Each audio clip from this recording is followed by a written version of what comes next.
Hello aspirants, नमस्कार। आप सभी लोग को सत श्री अकाल, जय हिंद। और आज जो हम डिस्कस करने वाले हैं एस्पिरेंट, वो डिस्कस करेंगे इकोनॉमिक्स के बारे में। और इकोनॉमिक्स को सिर्फ पढ़ेंगे नहीं, मतलब सिर्फ कहते हैं कि डेटा नहीं रटेंगे। डेटा रटने का काम नहीं है, उसके साथ साथ हम उसको समझेंगे, क्योंकि जब तक आपका कॉन्सेप्ट शार्प नहीं होगा इकोनॉमिक्स में, आप समझ नहीं पाएंगे। ये हिस्ट्री नहीं है या कोई अदर सब्जेक्ट नहीं है। जैसे कहते हैं ना कि इकोनॉमिक्स के बारे में बहुत सारा डेटा पढ़ना होगा। बहुत सारा डेटा तो पढ़ना होता है, लेकिन वो रटना नहीं है। उसको समझने की ट्रिक मैं आपको बता दूंगा। और वो डेटा सिर्फ आपको कॉन्सेप्ट के साथ समझना होगा। सिर्फ डेटा रटने से काम नहीं चलता है। जब आपके पास कॉन्सेप्ट होगा तो कॉन्सेप्ट के साथ साथ आपको एक डेटा दे दिया जाएगा, और उस डेटा के साथ आप अपने आप को याद कर सकते हैं, मतलब सहज महसूस कर सकते हैं, कि समझ सकते हैं कि किस प्रकार से हम काम कर सकते हैं। तो इस इकोनॉमिक्स की क्लास में आज हम डिस्कस करने वाले हैं इंट्रोडक्शन के बारे में। और इंट्रोडक्शन के साथ साथ अगर हमको समय बचता है तो इन्फ्लेशन स्टार्ट करने वाले हैं, मुद्रास्फीति जैसे कहते हैं। तो सबसे पहले किसी भी सब्जेक्ट को पढ़ने का तरीका होता है कि भाई उस सब्जेक्ट की डेफिनेशन वगैरह को समझ लेते हैं, उसके बारे में जान लेते हैं। तो उसके बारे में जानने के पहले ही सबसे पहले एक हेडिंग डाल देते हैं, इकोनॉमिक्स।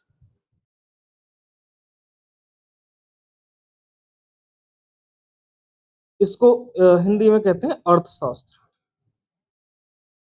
हिंदी में कहते हैं अर्थशास्त्र। एक और सब्जेक्ट इधर, एक और वर्ड आप लोग लिखते हैं, उसका नाम है इकोनॉमी।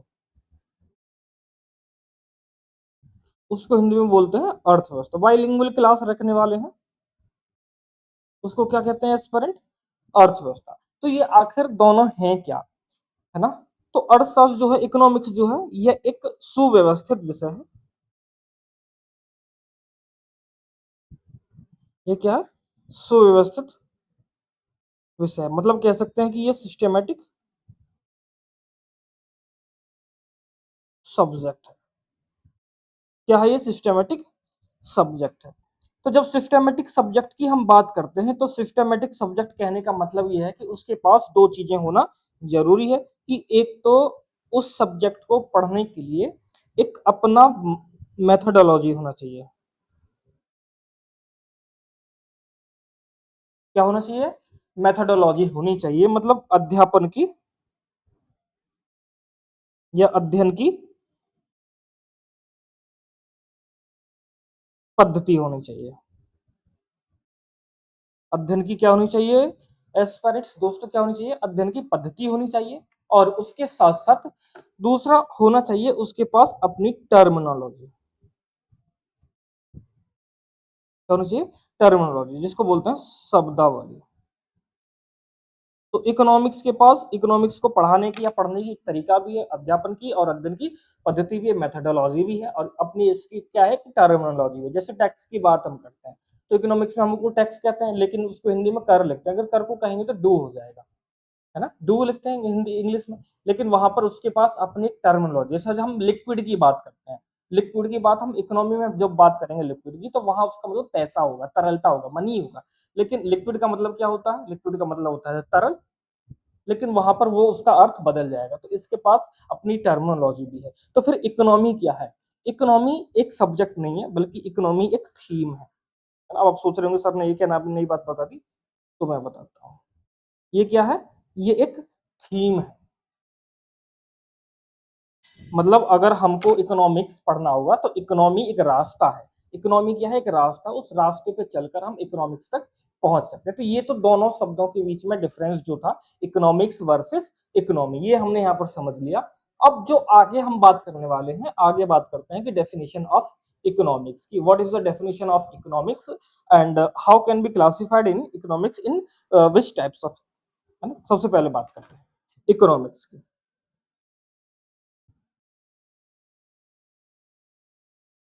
इकोनॉमिक्स जो है वो एक ग्रीक लैंग्वेज है, या ग्रीक वर्ड कह सकते हैं। ग्रीक लैंग्वेज वर्ड, या ग्रीक वर्ड लिख देते हैं डायरेक्ट। ग्रीक शब्द है, उस शब्द का नाम है ओक्योनोमिया।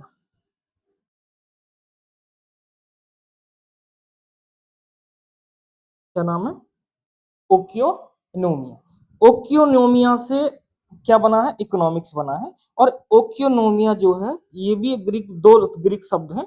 उन दोनों ग्रीक शब्द का मतलब है, एक का नाम है ओकियोस, दूसरे का है नोमोस, है ना, नोमोस। अगर हम इनके अर्थ की बात करते हैं ना एस्पेरेंट यहाँ, तो जो ओक्योज है इसका मतलब होता है हाउस होल्ड, या कह सकते हैं फैमिली, अगर सिंपल लैंग्वेज में कहूँ। मतलब हाउस होल्ड का मतलब हो गया गृह प्रबंधन, या मतलब गृह कह सकते हैं, या फिर परिवार लिख सकते हैं, ठीक है। और नोमोस का मतलब होता है मैनेजमेंट,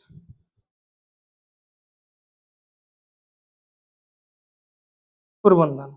इसको क्या बोलते हैं, मैनेजमेंट को प्रबंधन बोलते हैं।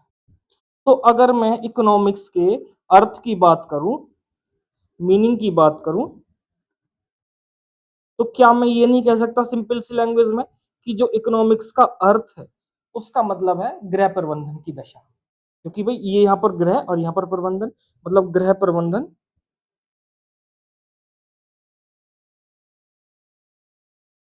की प्रक्रिया, ऐसे लिख सकते हैं, या ऐसे लिख सकते हैं process of household, process of house hold.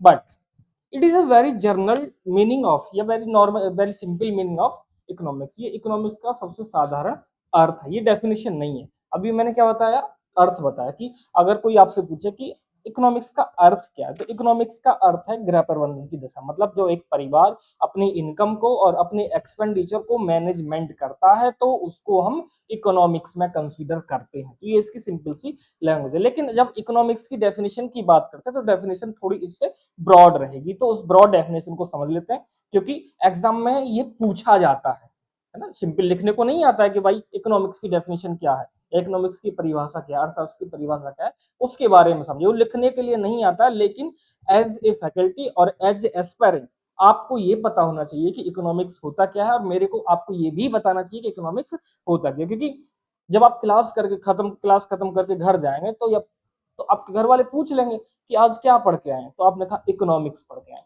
तो वो पूछेंगे कि what is economics, definition of economics. तो इकोनॉमिक्स का अर्थ क्या है कि भाई वो एक प्रोसेस है जिसमें एक परिवार अपनी इनकम को और अपने एक्सपेंडिचर को मैनेज करता है। डेफिनेशन क्या है, डेफिनेशन अभी समझ लेते हैं। नेक्स्ट स्लाइड पर चलते हैं और लिखते हैं डेफिनेशन,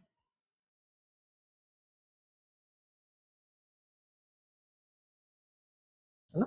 एक दो स्लाइड पर इकोनॉमिक्स इकोनॉमिक्स लिखूंगा तो घबराना नहीं है, क्योंकि बेसिक से सारी चीजें, बेसिक से जीरो टू हीरो आपको बनाना है, तो वो जीरो टू हीरो बनने के लिए समय लगेगा। क्योंकि आपको पता ही होगा, अगर महल आपको बनाना है तो पहले नींव मजबूत करनी पड़ेगी, तभी आप महल बना सकते हैं। अगर नींव ही कमजोर रहेगी तो फिर महल आप उसके ऊपर चाहे कितना भी मजबूत बना लीजिए, वो डगमगा जाएगा, गिर जाएगा, झरझर हो जाएगा।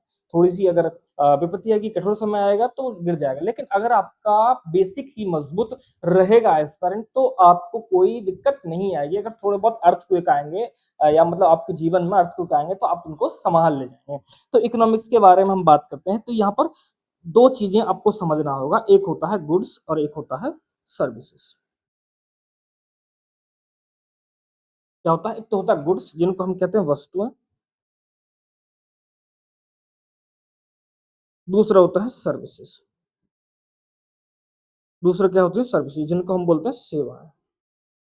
ये क्या होते हैं, जो वस्तुएं हैं वो टेंजिबल है, वो मूर्त है, और जो सर्विस है वो इंटेंजिबल है। लिखना चाहते हो तो लिख सकते हैं, लिख देता हूं यहाँ पर, टेंजिबल है,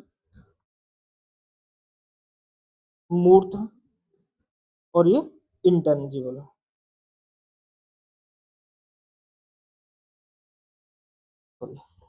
इंटेंजिबल अमूर्त है। और सिंपल सा मैं अगर आपके लिए कहूं, तो जो वस्तुएं हैं ये वैसी हैं जिनको आप हाथ में पकड़ सकते हैं। जैसे मेरे हाथ में ये पेन है, तो ये क्या है, एक पेन की एक वस्तु है, ये क्या है, एक वस्तु है। लेकिन जो मेरे हाथ में ये सर्विस, क्या कैसे समझाएं, सर्विस कैसे समझाते हैं, जैसे कि आपको एक स्टेशन से दूसरे स्टेशन जाना पड़ा मेट्रो में, तो आपने वहां पर टिकट लेना है, वहां पर कुछ आपके हाथ में एसेट नहीं आएगा। ये सिंपल सा मतलब कि वस्तुएं वो होती हैं जो एसेट होती हैं, सेवाएं वो होती हैं जो हम महसूस करते हैं। जैसे मूवी आपने देखा, तो मूवी किस में आएगा, सर्विसेज में आएगा। एसेट में आपका मोबाइल फोन आएगा, है ना। तो जब इनके प्रोडक्शन, है ना, अब यहाँ से डेफिनेशन को समझना स्टार्ट कर देते हैं कि जब किसी एक अर्थव्यवस्था में किसी वस्तु और सेवाओं के प्रोडक्शन, है ना, इसको बोलते हैं उत्पादन। ये किसी किसी बुक में आपको कहीं कहीं इन्वेस्टमेंट भी दिख जाएगा, क्योंकि सिंपल सा है भाई, इन्वेस्टमेंट का मतलब ही प्रोडक्शन है कि जब तक आप इन्वेस्टमेंट नहीं करेंगे तब तक कोई प्रोडक्शन कैसे हो पाएगा। तो सबसे पहले इन्वेस्टमेंट भी आता है, कभी कभी ऑप्शन में इन्वेस्टमेंट भी लिखा आएगा, तो घबराने की बात नहीं है। दूसरा, इसके बाद आता है डिस्ट्रीब्यूशन,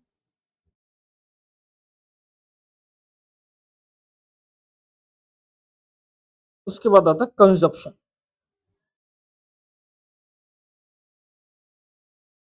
डिस्ट्रीब्यूशन का मतलब होता है वितरण, और कंजप्शन का मतलब होता है उपभोग। कंजप्शन का मतलब होता है उपभोग।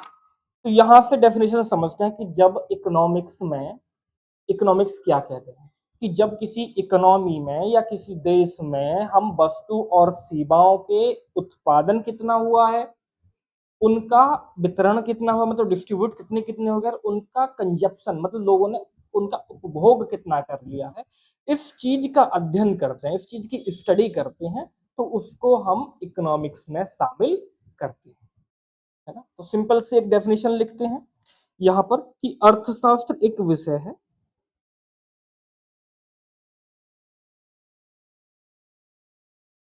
अर्थशास्त्र एक विषय है जो वस्तुएं मतलब गुड्स और सेवाएं, या सेवाओं मतलब सर्विसेज, सेवाओं के उत्पादन, है ना, प्रोडक्शन, कॉमन, वितरण, डिस्ट्रीब्यूशन तथा उपभोग, कंजप्शन की प्रक्रिया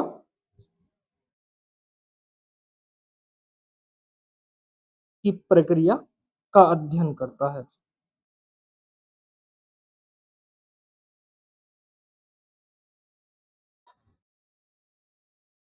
ये क्या कहलाता है, इकोनॉमिक्स कहलाता है।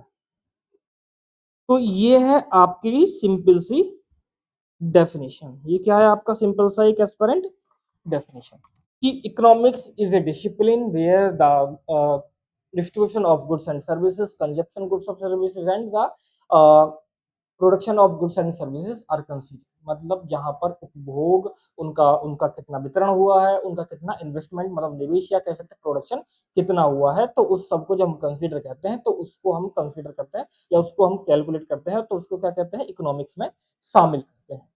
आ गया। तो इकोनॉमिक्स क्वेश्चन कैसे आएगा, इकोनॉमिक्स रिलेटेड किससे है, इन्वेस्टमेंट से, डिस्ट्रीब्यूशन से, कंजप्शन से, तीनों से ही है, या फिर आ जाए प्रोडक्शन से, इन्वेस्टमेंट से, या फिर आ जाए डिस्ट्रीब्यूशन से, कंजप्शन से, यहाँ पर चारों से, यहाँ पर चारों से ही हो जाते हैं। अब बात करते हैं एक फैक्ट की कि फादर ऑफ इकोनॉमिक्स,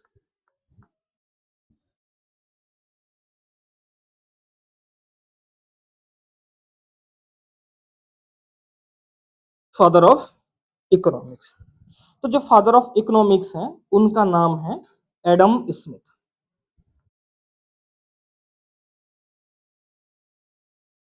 ना, एडम,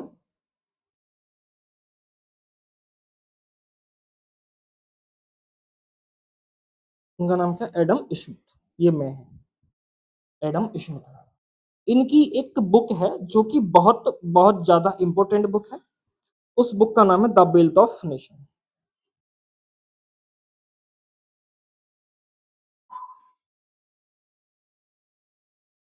है ना, हिंदी इंग्लिश दोनों में इसका नाम यही है, इनकी बुक है। उस बुक का नाम क्या है, द वेल्थ ऑफ नेशन, और इन्होंने ये 1774 में लिखी थी। अगर इनकी बात करते हैं तो 1723 से लेके 1790 तक, ये पूछा नहीं जाता, बस आपको लिख दिया।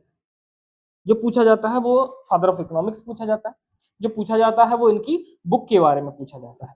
तो दोनों चीजें मैंने आपको यहाँ पर समझा दी हैं, लिख दी हैं। नेक्स्ट की बात करते हैं, classification of economics. Next slide पर ही चलते हैं। या यहाँ पर क्या काम करते हैं, थोड़ी सी कुछ और अदर इंपोर्टेंट बुक्स भी लिख लेते हैं। इंपोर्टेंट बुक्स, इंपोर्टेंट बुक्स जो पूछी जाती रही हैं एग्जाम में यदा कदा, उनको भी लिख लेते हैं साथ के साथ। द प्रिंसिपल ऑफ इकोनॉमिक्स या प्रिंसिपल ऑफ,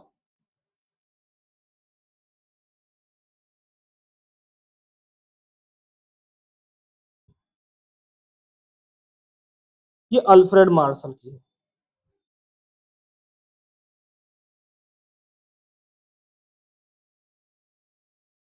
ना, हिंदी इंग्लिश दोनों में सेम है, अल्फ्रेड मार्शल। लिखना चाहते हैं तो लिख सकते हैं,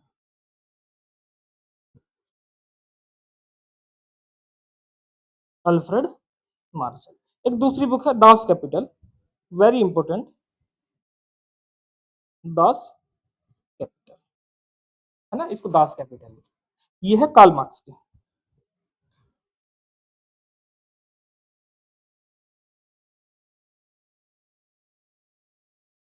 उसकी कार्ल मार्क्स की बुक है। और बाकी मैंने ये बुक यहाँ पर बताई दी, द वेल्थ ऑफ नेशन। तो ये तीन ही बुक हैं जो आपके लिए इंपॉर्टेंट होती हैं, और जो स्टैटिक वाला पोर्शन है वहां पर आता है।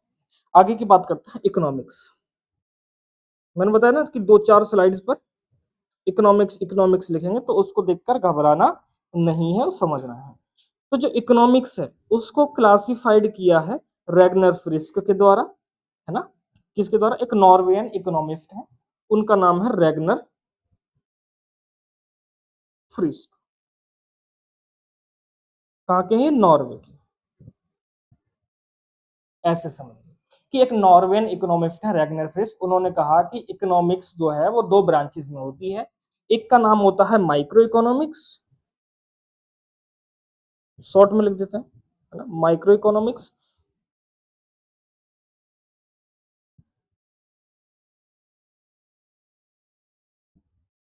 और दूसरे का मतलब होता है मैक्रो इकोनॉमिक्स। मैक्रो का मतलब होता है समष्टि अर्थशास्त्र, समष्टि अर्थशास्त्र हिंदी में, क्योंकि बाइलिंगुअल क्लास है तो दोनों चीजें साथ के साथ लिख सकते हैं। इसका मतलब होता है व्यष्टि अर्थशास्त्र, व्यष्टि अर्थशास्त्र। तो जो मैक्रो शब्द है, जो यहाँ पर ये मैक्रो शब्द है, इस मैक्रो का मतलब होता है सूक्ष्म, सूक्ष्म छोटा, स्मॉल, है ना। ऐसे लिख सकते हैं कि जो मैक्रो यहाँ पर लिखा हुआ है इसका मतलब होता है स्मॉल।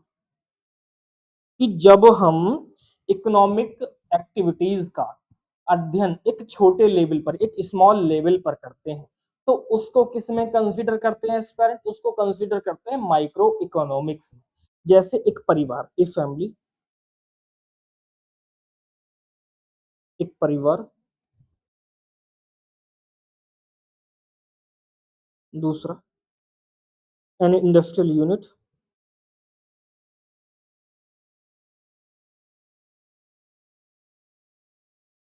एक औद्योगिक इकाई, औद्योगिक इकाई। जब इनका अध्ययन कहा जाता है तो ये क्या कहलाता है, ऐसे लिख सकते हैं, जब सूक्ष्म लेवल पर, इसको अलग से समझा देंगे मैक्रो को ना, है ना, जब सूक्ष्म लेवल पर, सूक्ष्म स्तर पर आर्थिक क्रियाओं का अध्ययन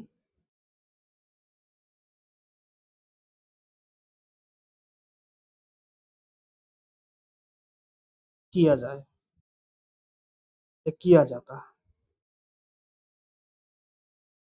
तो किसमें आता है, वो माइक्रो इकोनॉमिक्स में आता है।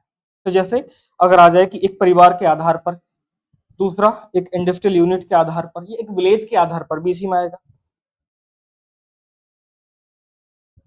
कहने का मतलब है कि जब हम इकोनॉमिक एक्टिविटीज का अध्ययन या आर्थिक क्रियाओं का अध्ययन एक छोटे लेवल पर करते हैं, सूक्ष्म लेवल पर करते हैं, तो उसको हम माइक्रो इकोनॉमिक्स में कंसीडर करते हैं। इतना सा समझ लीजिए। और किसी भी देश की अर्थव्यवस्था के लिए माइक्रो इकोनॉमिक्स एक बेस के रूप में काम करता है, क्योंकि जितना ज्यादा मजबूत माइक्रो इकोनॉमिक्स होगा उस देश की इकोनॉमी भी उतनी ज्यादा इकोनॉमी स्टेबल बनती रहेगी। क्योंकि महात्मा गांधी ने भी कहा था कि भारत जो है वो गांव में बसता है। इसका मतलब क्या है कि मतलब भारत की जो अर्थव्यवस्था वो ग्रामीण अर्थव्यवस्था है, और जब तक ग्रामीण अर्थव्यवस्था मजबूत नहीं होगी तब तक शहरी अर्थव्यवस्था मजबूत नहीं होगी, फिर उसके साथ साथ स्टेट, फिर उसके साथ साथ देश। जब एक गांव मजबूत होगा फिर आसपास के सारे गांव मजबूत होंगे, जब गांव मजबूत हो जाएंगे तो डिस्ट्रिक्ट मजबूत हो जाएगा, डिस्ट्रिक्ट के बाद में सब सारे डिस्ट्रिक्ट कंक्लूड हो जाएंगे, मतलब स्ट्रांग हो जाएंगे, तो फिर उसके बाद में जो स्टेट है वो मजबूत हो जाएगा। जब सारे स्टेट मजबूत हो जाएंगे, स्टेबल हो जाएंगे, तो फिर देश मजबूत हो जाएगा, है ना। क्योंकि देश की इकोनॉमी बढ़ने का मतलब क्या है, क्योंकि देश के अंदर जो स्टेट है उन सबका साइज बढ़ा है इकोनॉमी में, उसी को यहाँ पर कंसिडर किया जाता है। इसीलिए जो माइक्रो इकोनॉमिक्स है वो किसी भी इकोनॉमिक्स के लिए, किसी भी अर्थव्यवस्था के लिए बेस के रूप में काम करता है। क्योंकि जितना ज्यादा आपकी नींव मजबूत होगी उतना ज्यादा महल आपका मजबूत बनेगा, उतनी ज्यादा मजबूत आपकी अर्थव्यवस्था बनेगी। और कभी भी हल्की फुल्की कोई विपत्ति आती है तो वो लड़खड़ाएगी नहीं, गिरेगी नहीं, है ना। तो ये याद रखना कि किसी भी अर्थव्यवस्था के लिए सबसे ज्यादा मजबूत आधार कौन सा है, वो माइक्रो इकोनॉमिक्स ही है। ठीक है, नेक्स्ट की बात करते हैं मैक्रो इकोनॉमिक्स की। कलर चेंज कर लेते हैं ना यहाँ पर, मैक्रो इकोनॉमिक्स।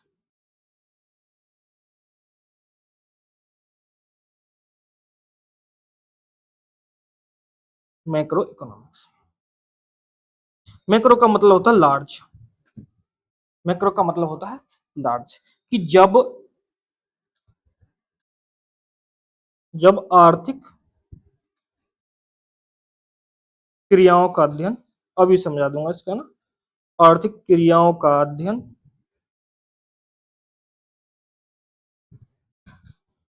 आर्थिक क्रियाओं का अध्ययन पूरे देश के स्तर पर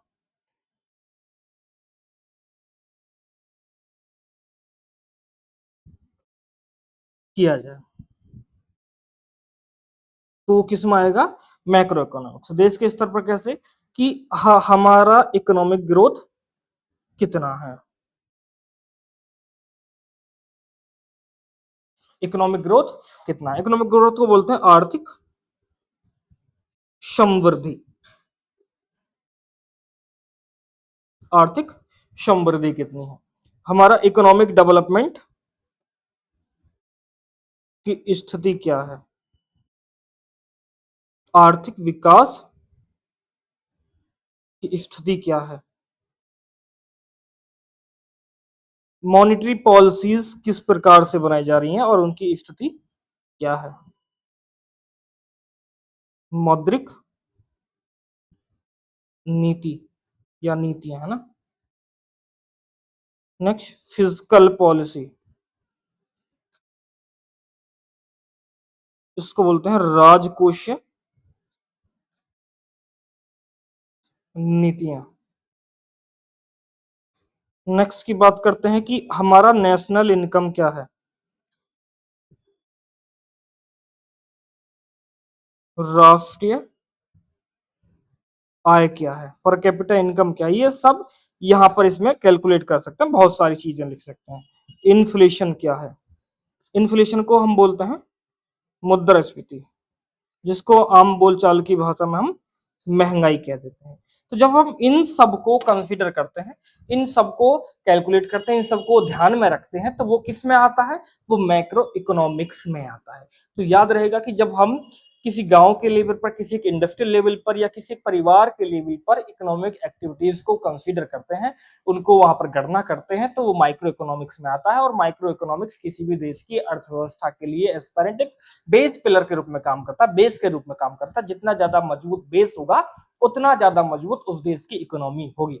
दूसरे की बात हम करते हैं मैक्रो इकोनॉमिक्स की। तो मैक्रो इकोनॉमिक्स का मतलब होता है कि जब हम आर्थिक क्रियाओं का अध्ययन एक बड़े लेवल पर, बड़े लेवल मतलब एक पूरे देश के लेवल पर देखते हैं, तो वो मैक्रो इकोनॉमिक्स में आते हैं कि भाई हमारे देश में इकोनॉमिक ग्रोथ कितनी है, इकोनॉमिक डेवलपमेंट कितना है, इन्फ्लेशन की कंडीशन क्या है, मॉनेटरी पॉलिसी किस प्रकार से बनाई जा रही है, मॉनेटरी पॉलिसीज का स्टांस जो है वो चाहे अकोमोडेटिव स्टांस है, न्यूट्रल स्टांस है, ये कैलिब्रेटेड टाइटनिंग स्टांस किस प्रकार से स्टांस अपनाया जा रहा है, उसके साथ साथ जो हमारी फिजिकल पॉलिसी है, जो फिजिकल कंसोलिडेशन है, वो किस प्रकार से काम किया जा रहा है, हमारा बजट बनाने का तरीका क्या है, हमारा जो इकोनॉमिक सर्वेक्षण, इकोनॉमिक सर्वे जो आया है उसमें हमने कितना ग्रोथ किया है, किस प्रकार से अचीवमेंट रहा है, और हमारी नेशनल इनकम कितनी, राष्ट्रीय आय कितनी है, और हमारा पर कैपिटल इनकम कितना है, जीडीपी कितना है, ये सब हम देखने की जब कोशिश करते हैं तो वो सब मैक्रो इकोनॉमिक्स में आता है।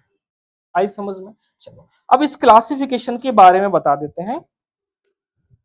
जो मैंने बताया ना कि जो इकोनॉमिक्स है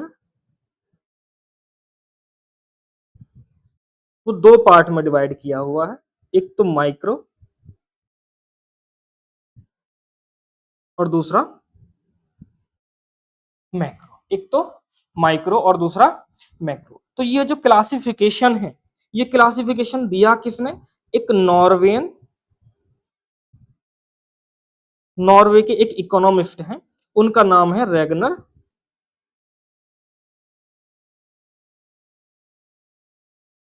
रेगनर फ्रिस्क, रेगनर फ्रिस्क। और रेगनर फ्रिस्क को फर्स्ट नोबेल पुरस्कार दिया जाता है,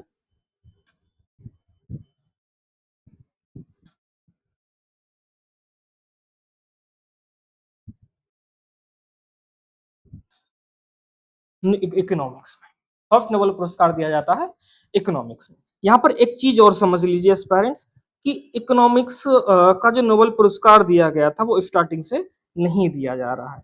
आप नोबेल पुरस्कार जानते होंगे है ना, नोबेल प्राइज हर साल दिसंबर महीने में इनकी गणना की जाती है, या मतलब उनको दिया जाता है दिसंबर महीने में, है ना, तो लास्ट साल के अंत में। तो इनको पहली बार 1909 में, है ना, 1909 में स्टार्ट किया जाता है। और जब इनको स्टार्ट किया गया तो उस समय 5 सेक्टर्स में इनको प्रोवाइड किया जाता था। वो 5 सेक्टर्स कौन से हैं उनको बात कर लेते हैं। पहला सेक्टर है फिजिक्स का, जिसको हम बोलते हैं भौतिकी। दूसरा सेक्टर है एस्पिरेंट्स केमिस्ट्री का, जिसको हम बोलते हैं रसायन विज्ञान। तीसरा सेक्टर है कह सकते हैं मेडिसिन का, चिकित्सा का, है ना। सुनते होंगे ना कि भाई एक व्यक्ति है एक्स वाई जेड, उसको चिकित्सा के क्षेत्र में नोबेल प्राइज दिया गया है। एक व्यक्ति है एबीसी, उसको फिजिक्स के क्षेत्र में नोबेल पुरस्कार दिया गया। कि एक व्यक्ति या एक से ज्यादा व्यक्तियों को भी दिया जा सकता है, ऐसा भी मत समझ लेना कि एक व्यक्ति को कहा जाए सिर्फ एक ही व्यक्ति को दिया जाएगा। जैसे नॉर्वे का जो इकोनॉमिस्ट है रेगनर फ्रिस, इनको भी जो दिया गया, इनको नोबेल पुरस्कार, एक तो ये व्यक्ति है, एक दूसरे व्यक्ति और है, उनका भी नाम मैं बता दूंगा। चौथा जो है वो दिया जाता है लिटरेचर में, लिटरेचर में मतलब भौतिकी में, है ना, रसायन में, चिकित्सा में और साहित्य में, और पांचवा आ जाता है पीस, शांति में। किसमें? शांति। ये 5 क्षेत्रों में नोबेल प्राइज दिए जाते थे स्टार्टिंग से। पहली बार 1968 में इनको डिक्लेयर किया जाता है कि भाई अब हम इकोनॉमिक्स के क्षेत्र में भी, अर्थशास्त्र के क्षेत्र में भी नोबेल पुरस्कार देंगे। और पहली बार 1969 में, यहां पर लिख देता हूं मैं, कलर चेंज कर देता हूं, 1969 में पहली बार जो दिया गया इकोनॉमिक्स का नोबेल पुरस्कार।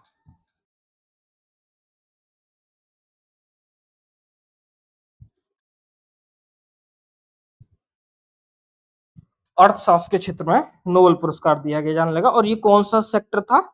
ये 6वां सेक्टर था। तो अब कितने सेक्टर्स में दिए जाते हैं? 6 में। तो एक चीज ये भी पता चल गई कि जब 1901 में इनको स्टार्ट किया गया था तो ओनली 5 सेक्टर्स में दिया जाता था। फिजिक्स में दिया जाता था, केमिस्ट्री में दिया जा सकता था, उसमें मेडिसिन में दिया जा सकता था, मेडिकल चिकित्सा में दिया जा सकता था, लिटरेचर में दिया जाता था, और उसके बाद में पीस में दिया जाता, शांति में दिया जाता था। 1968 में, 1968 में पहली बार इनकी घोषणा की गई कि अब अगले साल से, मतलब 1969 से, 1969 से अब हम इकोनॉमिक्स के क्षेत्र में भी, इकोनॉमिक्स में भी क्या करेंगे? नोबेल पुरस्कार देंगे। और इकोनॉमिक्स में पहला जो नोबेल पुरस्कार दिया गया वो किस व्यक्ति को दिया गया? इस व्यक्ति को दिया गया जिसका नाम है रेगनर फ्रिस्क, जिसका नाम क्या है, रैगनर फ्रिस्क है। एक और यहाँ पर इकोनॉमिस्ट है नीदरलैंड के, उनका नाम मेरे को याद नहीं आ रहा है ना, कुछ इनका नाम जो है वो कुछ जान तियानबिन कुछ ऐसे करके है, तो मेरे को याद नहीं। यहाँ तक आ गया समझ में? चलिए, तो आज की क्लास को इतना ही रहने देते हैं, और लगभग हाफ आवर की होगी, 30 मिनट की क्लास होगी। नेक्स्ट क्लास में जब हम मिलेंगे तो एक नए टॉपिक के साथ मिलेंगे, इन्फ्लेशन के साथ, और उसको 2 क्लासेस में कंप्लीट करने की कोशिश करेंगे। एक क्लास में हम इन्फ्लेशन और इन्फ्लेशन की डेफिनेशन, इन्फ्लेशन के types based on the causes, और इन्फ्लेशन की type based on the rate, दर के आधार पर और कारण के आधार पर। फिर उनके बाद हम देख लेंगे कुछ इन्फ्लेशन से जुड़ी टर्मिनोलॉजी, और इस इन्फ्लेशन की जुड़ी टर्मिनोलॉजी के बाद हम देख लेंगे कि अभी हाल फिलहाल में बेस ईयर भी चेंज किए गए हैं। तो कैलकुलेशन ऑफ इन्फ्लेशन की, भारत में कैलकुलेशन जो इन्फ्लेशन की जाती है वो किस प्रकार के इंडेक्सेस से की जाती है। जैसे मैं आपको मोटा मोटा से एक जनरल व्यू दूं, एक आपने WPI सुना होगा, होलसेल प्राइस इंडेक्स, एक आपने जो प्रोड्यूसर प्राइस इंडेक्स सुना होगा, एक आपने कंज्यूमर प्राइस इंडेक्स सुना होगा, CPI, WPI, PPI ये सुने होंगे। तो इनका बेस ईयर भी चेंज करते हैं, तो ये हमारे लिए इंपॉर्टेंट भी है। तो यहाँ पर इन चीजों को समझने की कोशिश करते हैं और मिलते हैं नई क्लास में। तब तक के लिए जय हिंद।